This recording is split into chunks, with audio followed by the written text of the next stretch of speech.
hear the vehicle, but he doesn't see the vehicle at all. Looks like they're heading towards the water hole, towards Bedford Dam itself. These two rhino here, they're not territorial dominant rhino. It's the rhino that's still young. They're living within the territorial male boundaries.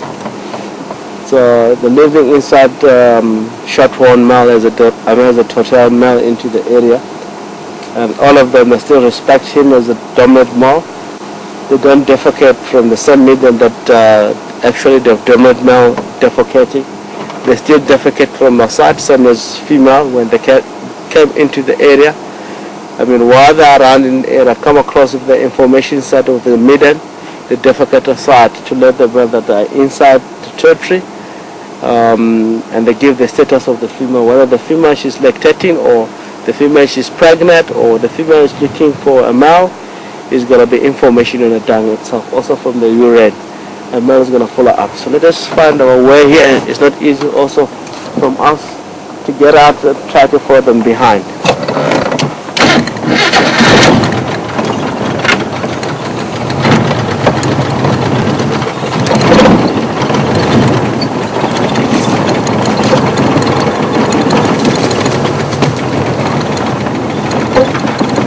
They will come into the open if they're not going to head it into the east.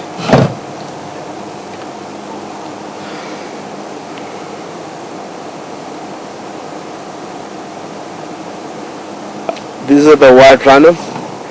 White rhino mainly, their main diet is grass. Between white rhino and black rhino, it's only the difference of name, but the color of the animals are all the same. The only difference again is the lips of rhino. This is a square lip rhino. The other one is a hook lip rhino. And the hook lip rhino is browsing. Square lip is a grass mower. They're eating grass. So between them two colors almost the same. You can identify them by the lips. You find the white one, you know that it's got square lips in order to graze. The other one's got a hooked lip. And with when it comes to body size, black rhino is a lot more smaller. It's from 850 up to 1,000 kg, which is 1 ton. Which this it can go from 1,720 up to 2,000 kg, which is 2 ton easily. So it's quite a lot of distance when it comes to mass of an animal itself. This is a lot more bigger. Let's try to stay them behind.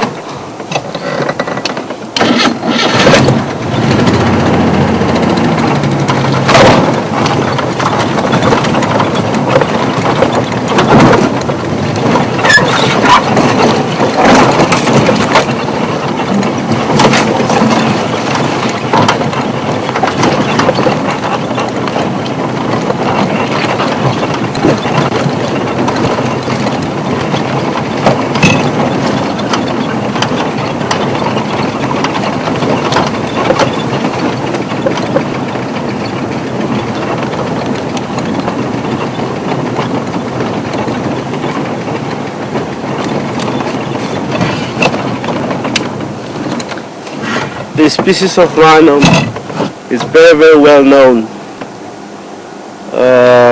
into the area by finding the posts or rubbing posts for themselves in a daily basis. They go there after they wallow in the mud and rub themselves against the tree. So it will be selection of trees around into the area. Some of the trees, it could be short or it could be long tree, doesn't matter. But most of the time when it comes to horn, a horn scratching itself, it prefers short stump where it will become a runner post. A big tree is also being used quite often, most especially very close to the water hole. It's the reason why they do that. Scratching themselves against the tree is to loosen the ticks on the body itself. If the ticks have been suffocated on mud itself, if it doesn't have oxygen, it's very easy for them to die. So if he scratch himself with the tree, so it's gonna release, it will get off from the skin.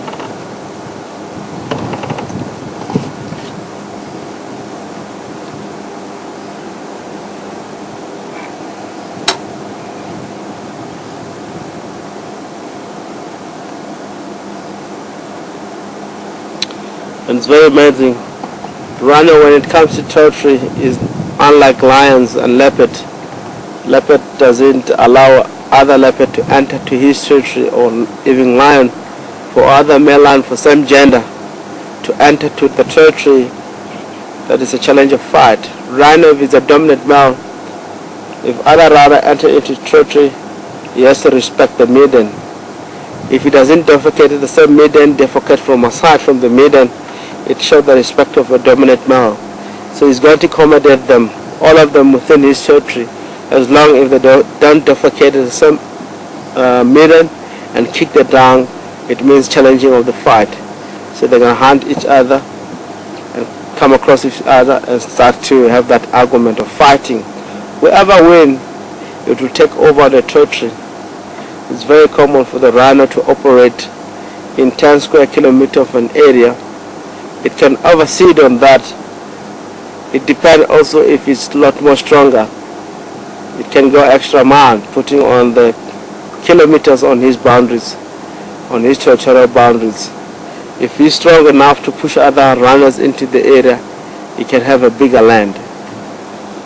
But it's always a challenge, because you will be always moving quite a lot, and you always, if you have a big area, sometimes you might get challenged with different areas. The more you have bigger area, is more you get involved with many females around your area, and other runners are also interested in the female, so they will stick behind and enter into your territory, and sometimes they would like to challenge you because you get a very big area, and if you defeat it on that area, the new runner that will take over is going to set mark in the same big landscape of an area wherever you used to as a previous dominant male.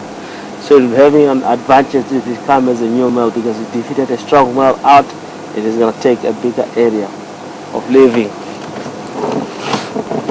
Go into the water hole slowly. Full moon tonight, eh? Full moon, yeah. Can you reverse a little bit? You can see it through the trees coming up. There, stop. A little bit forward. Stop. Yeah, stop. Just see it coming through. Yeah, it's coming through the trees. It means a lot of things if it's full moon like this. According to the, when it comes to predators, their predators will be a lot more active.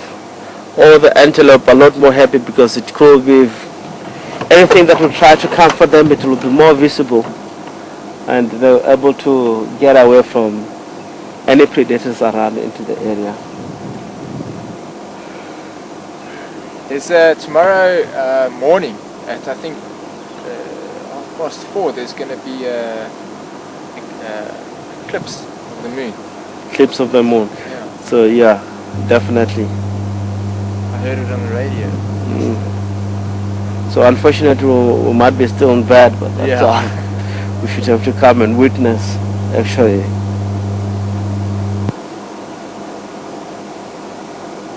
It's very amazing how it does. I mean, a moon and the sun and the earth, when moon get in between, it gives those clips and so on. It's a pretty thing. I mean, it's quite a lot of challenging issue that to study more. I haven't studied much about solar eclipse and so on, but I get more information. I'll look at, and we're gonna run through tomorrow exactly what happened. Okay. Which is very good. I got information about that. I have to run it and see what could be the solar eclipse that it will be tomorrow, or whatever it could be. Lunar eclipse. Lunar eclipse. Eclipse of the moon. Eclipse of the moon. We're gonna run more information about that, and we're also gonna explain more tomorrow.